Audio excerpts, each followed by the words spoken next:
एक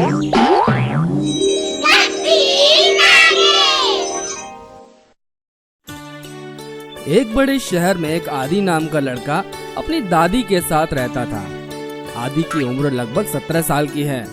एक दिन आदि और दादी दोनों घर की सफाई कर रहे होते हैं। दादी दादी, ये बक्सा तो बहुत पुराना लग रहा है, लगता है दादाजी का ही होगा। हाँ बेटा, यही तो तेरे दादा का बक्सा है। सालों से इसे किसी ने छुआ भी नहीं। आदि बक्से को खोलता है और उसमें से पुरानी किताबें, फोटो और एक पुराना लिफाफा निकालता है। दादी ये देखो, एक चिट्ठी है इसके अंदर, शायद दादाजी ने लिखी होगी। अरे दिखा तो जरा। आदि चिट्ठी खोलता है और धीरे धीरे पढ़ना शुरू करता है। प्यारे आदि, अगर तू ये चिट्ठी पढ़ रहा है तो इसका मतलब है कि तू अब इतना बड़ा हो गया है कि मेरी सबसे बड़ी जिम्मेदारी निभा सके। मैं जानता हूँ कि ये सब तुझे बड़ा अजीब लगेगा, पर यकीन मान, ये चिट्ठी मैंने मजाक में नहीं लिखी। बरसों पहले मैंने एक चीज पाई थी जो आम नहीं थी, एक खजाना था। मगर ये खजाना सिर्फ सोना चांदी या हीरे का नहीं, इसमें वो ज्ञान, यादें और कुछ ऐसी चीजें थी जो तेरे आने वाले जीवन को बदल सकती है। उस खजाने को छिपाते समय मैंने कुछ नक्शा बनाया था और उसे इस चिट्ठी के साथ रखा। इस नक्शे तक पहुंचने के लिए तुझे 3 इशारे मिलेंगे। हर इशारा तुझे तेरे मकसद के और करीब ले जाएगा। लेकिन याद रख, ये रास्ता आसान नहीं होगा। दादी से पूछना, वो कुछ बातें जानती है जो इस सफर में तेरी मदद करेगी, पर पूरी नहीं। बाकी रास्ता तुझे खुद ही तय करना होगा। चिट्ठी खत्म होते ही आदि गहरी सोच में डूब जाता है। फिर अचानक वो नक्शा निकालकर दादी को दिखाता है। दादी देखो, इस चिट्ठी में दादाजी ने खजाने का जिक्र भी किया है और ये नक्शा भी दिया है। क्या ये सब सच है? तेरे दादा भी न जाने क्या क्या लिखते थे। भगवान ही जाने क्या सच था और क्या सपना। पर हाँ, एक बात वो हमेशा कहते थे, जब मेरा पोता बड़ा हो जाएगा तब मैं उसे एक अनमोल चीज दूंगा। शायद यही बात थी उनकी। तो दादी, अब मैं इस खजाने को जरूर ढूंढूंगा। जो भी हो, ये सिर्फ खेल नहीं है, ये दादाजी की आखिरी जिम्मेदारी है और मैं इसे जरूर पूरा करूंगा। अगली सुबह आदि अपने कमरे में बैठकर नक्शे को गौर से देख रहा होता है। उसके चेहरे पे उलझन होती है। नक्शे में एक पेड़ जैसी आकृति बनी है और उसके पास एस लिखा है। एस एस एस से क्या मतलब हो सकता है?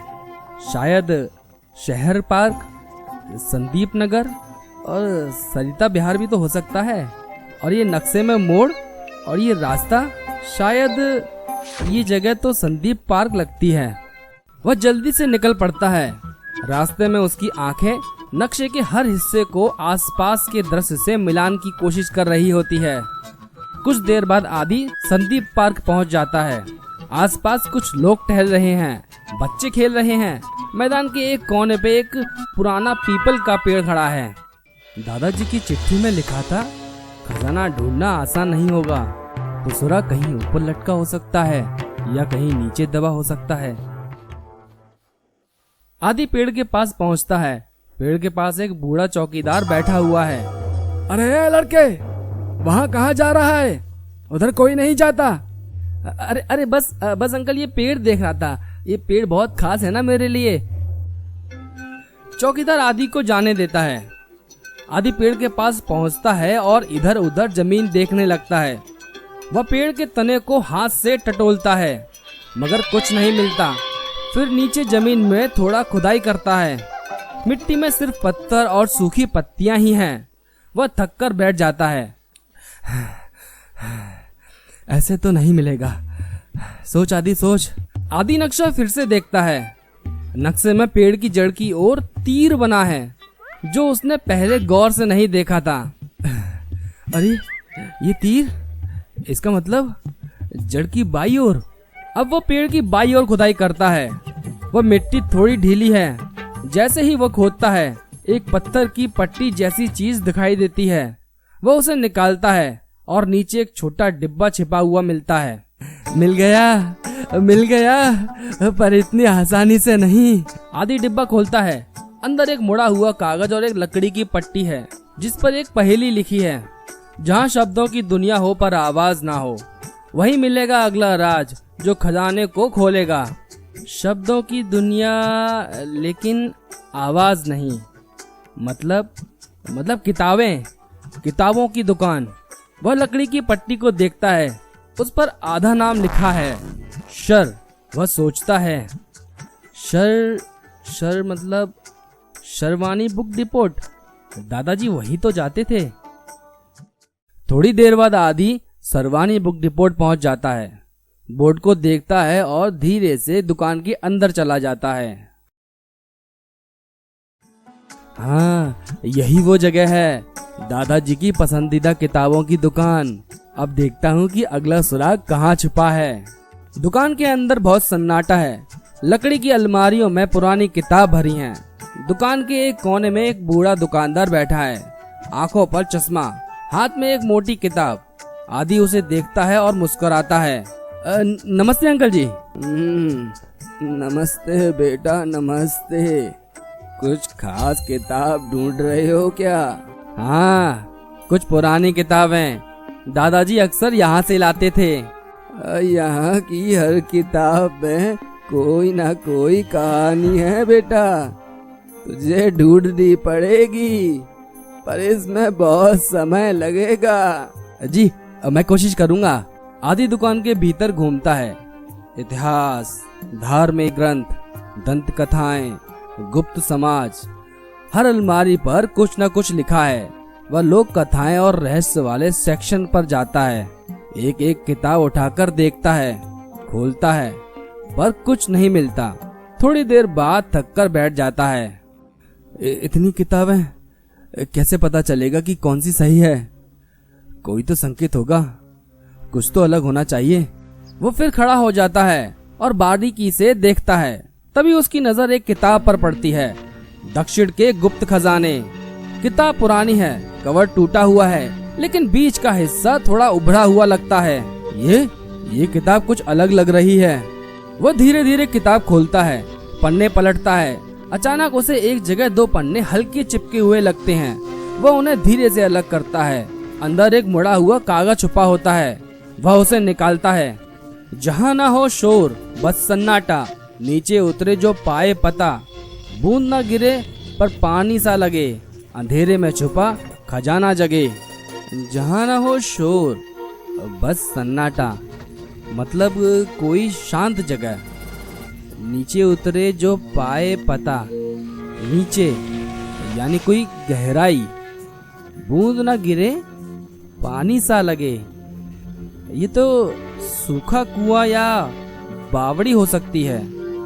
अंधेरे में छुपा खजाना जगे, तो सुराग वही है। अरे बेटा, तुझे कुछ मिला क्या? शायद कुछ पुरानी बातें थी जो अब समझ आ रही हैं।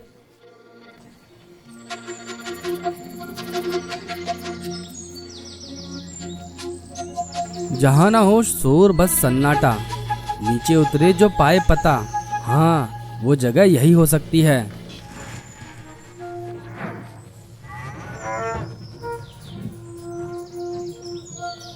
आदि गहरी सांस लेता है। वो धीरे धीरे कुएं से नीचे उतरने लगता है। अंधेरे में अचानक उल्लू की आवाजें आने लगती है। आदि डर से चौंक जाता है। क्या था वो? नहीं, कुछ नहीं, ये सब आवाजें हैं। जैसे जैसे वो नीचे उतरता है, एक जगह फर्श पर एक चिन्ह चमकता हुआ दिखता है, एक गोल प्रतीक जिसमें एक आंख बनी है। वो धीरे से मिट्टी साफ करता है और वहां पर हाथ से लिखा दिखाई देता है, जहां पत्थर बोले और छाया नाचे, वहां से खजाने की राह भागे, पर जो देखे सिर्फ आंखों से वो चूके, दिल से जो ढूंढे वही सुराग छूके। 3 दीवारें एक भेद छिपाए, कहीं एक चाबी जो अगला द्वार बताए। जहां पत्थर बोले और छाया नाचे, मतलब कहीं कुछ हिलता है या कोई चलती परछाई, पर जो देखे सिर्फ आंखों से वो चूके। तो ये जगह धोखा भी दे सकती है। दिल से जो ढूंढे, इसका मतलब ध्यान से देखना होगा, सिर्फ आंखों से नहीं। आदि धीरे से चारों तरफ दीवारों को देखता है। एक जगह पर 3 दीवारें आपस में जुड़ती हैं, लेकिन एक ईंट कुछ अलग सी लगती है, ज्यादा साफ, थोड़ी उभरी हुई। शायद यही हो सकता है, यही वो 3 दीवारें वाली जगह है।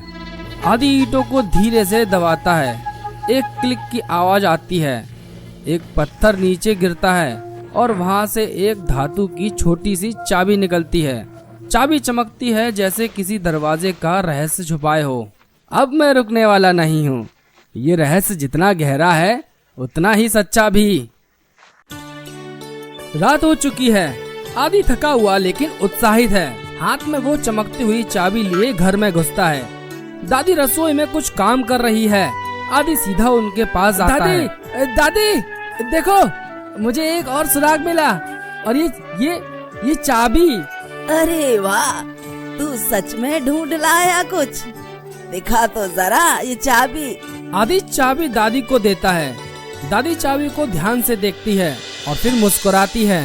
हाय राम, ये तो तेरे दादा के पुराने बक्से की चाबी है। वो छोटा लकड़ी का डिब्बा जिसमें वो अपनी सबसे कीमती चीजें रखते थे। सच में दादी? लेकिन वो बक्सा है कहाँ?